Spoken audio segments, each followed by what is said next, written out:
this is Amanda with The Fundamental Home, and I am here recording my very first video for the 2016-2017 Virtual Homeschool Co-op. And if you don't know what that is, I will link you right up here to the Virtual Homeschool Co-op YouTube channel. Now, the Virtual Homeschool Co-op was started by my friend Trish last year, and basically every week she just asks a question and puts it out there for homeschool moms to answer in video form, and that way we can support one another with our videos and this year with our blog posts. She also has this year created virtualhomeschoolcoop.com. I'll link that in the description box, and you can go there, and hopefully bloggers can also link up. She's got a link up happening, so really excited to be a part of that. I'm actually going to take this video and put it on my blog so that way it's available to everyone no matter which format, whatever it is they use. So anyway, this week's assignment slash question is, how structured or relaxed are you in your homeschool? And you're supposed to talk about it in terms of your curriculum, your daily schedule, and your actual homeschool space. So, and she said rate yourself on a like 1 to 10 scale. So in terms of my curriculum, I probably am a 3 or a 4. And I say that because I'm not like stuck on any one curriculum. Like I'm very loose. Every year it's just like whatever we get, I'll work with it. I can use free stuff online, I can use a very structured book. It doesn't really matter to me what book I use. I feel pretty confident. I've been homeschooling. If you don't know what I do in terms of homeschooling, I have 3 children, Brian, Ricky, and Brianna. Brian is 19 and he just finished his bachelor's degree. Ricky is 16, he is in his 3rd semester of college. And now it is just me and Brianna. She is 13 and in 8th grade, but we generally speaking graduate at 16, so she's really got about 3 more years of school left, and we try to get everything in time. So anyway, I've been homeschooling a really long time, and I feel like just as I'm finishing up with my last child, I'm starting to hit my stride. You know what I mean? I guess that's how it goes. I feel like I'm good. I feel like I can work with almost any curriculum and make it happen. So I'm not super ultra structured in terms of like I have to use this curriculum and it has to be this way. I'm very free and easy. I can work with almost anything. Now there are certain limits. There are certain things that I find just don't work for me. But I mean, if I had to, I'd make it work.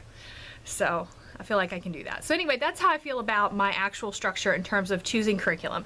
And in terms of your schedule, I am pretty relaxed about that too. I'd rate myself about a 4. Now there are some things that I feel need to be structured, and I think Trish, actually I watched Trish's video about how she structures her household, and she said something that I think makes a lot of sense. First of all, the structure of your household depends on mom, because mom is going to set the tone. But at the same time, if you have children, some children really need structure and some children have their own built-in structure. So it really just depends on your individual child. Like my oldest son, Brian, I didn't need to give him any structure at all. He is internally very structured and organized. So if I handed him a book, he would already recognize that the book said lesson 1 and know that lesson 1 needs to be completed on day 1. And he would do that. And I didn't need to set out a notebook or set out a planner and say, this is your schedule. Brian would automatically do it. In fact, if I gave him a history book, he'd probably have the whole thing done in a month, every single assignment. And that's fine with me. I am not so structured that I need him to do this one on this day or this one on that day. I am structured enough that I need him to complete what I think needs to be completed to round out the school year.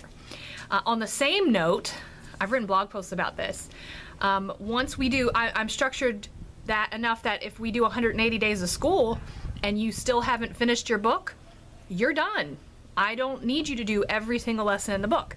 What I need you to do is either complete every lesson in the book or complete 180 days. And to me, that's sufficient for a school year.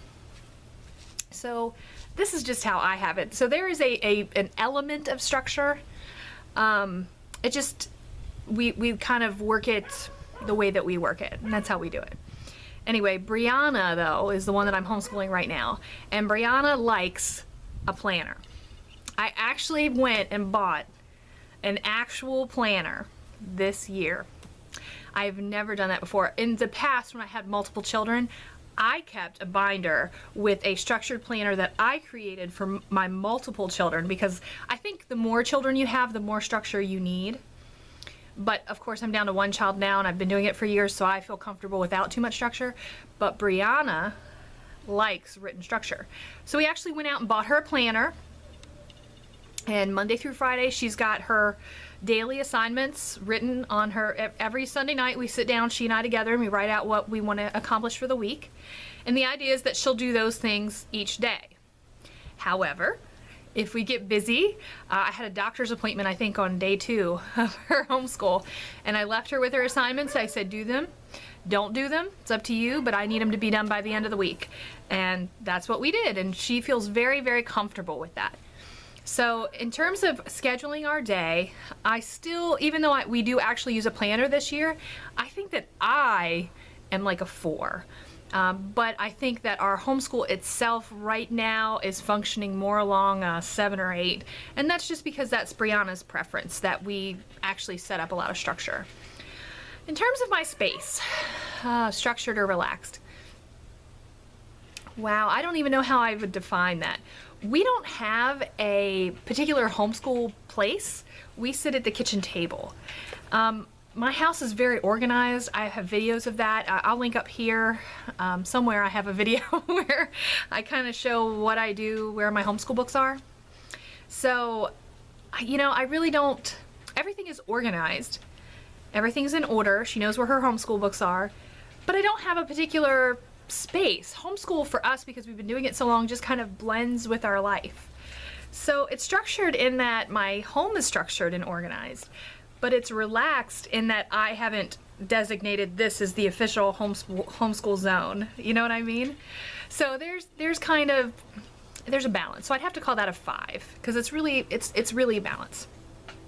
So overall, I really would consider myself to be a very relaxed homeschooler. I do have requirements. I do have very definite ideas of things we need to accomplish at the very least before they graduate.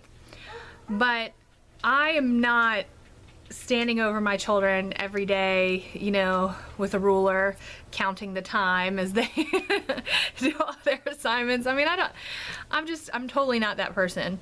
I think that based on my experience, that they function so much better when you give them a little bit of structure and a lot of room to take that basic structure and go off and do the things that they do and do well and feel successful in. So case in point today, I couldn't decide what to do about Brianna's literature this year. I had planned to continue.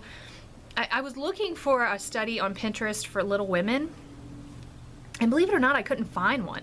I was like, there's studies for everything, unit studies. But I couldn't find one, so we were just reading last week. Well, she started this weekend on this whole thing with poetry. Just all weekend she's been writing poems. And I said, you know what? We haven't studied poetry as a literature unit for a couple of years. And I said, we can't find anything on Little Women, so we're going to put that aside for now, and we are going to start doing a poetry unit. There's great stuff on Pinterest. So you can see what I mean by the structure thing. I'm really super flexible. She's into poetry right now. Let's capitalize on that. Okay, that's less stress for me if I know that she's already into poetry, wants to read about it, wants to write it. You know, we can have conversations about it. I can bring up iambic pentameter and she's not gonna look at me cross-eyed. You know, she'll be like, wow, really? and want to know about this stuff. So yeah, I think it's really best when you are flexible enough to work with your children and their needs, if you can do that. And of course, like I said, the more children you have, the more structure you really need just to keep everything in order, and I totally get that. But here I am down to 1, baby. It's a very sweet place. So anyway, I have an entire homeschool playlist. I'm gonna link that up here. I have tons of videos on all kinds of things, including my old Virtual Homeschool Co-op videos, if you want to check those out and see any of the things that I talk about related. I just did a series with Brian, my homeschooled college graduate. I'm still working on getting a couple more videos of Brian up. But we did a couple of questions, or many questions I should say, about his experience as a homeschooler going into college. And I also have a video in that playlist from Ricky, where he had finished high school and had completed his first semester of college and his experiences just in that first semester. So there's those, and of course Brianna's interview from last year at the end of last year. So I try to interview the kids, and you can see them and see how homeschool's affecting them and impacting them if you have young kids and you're worried about it. So check it out and see what you think.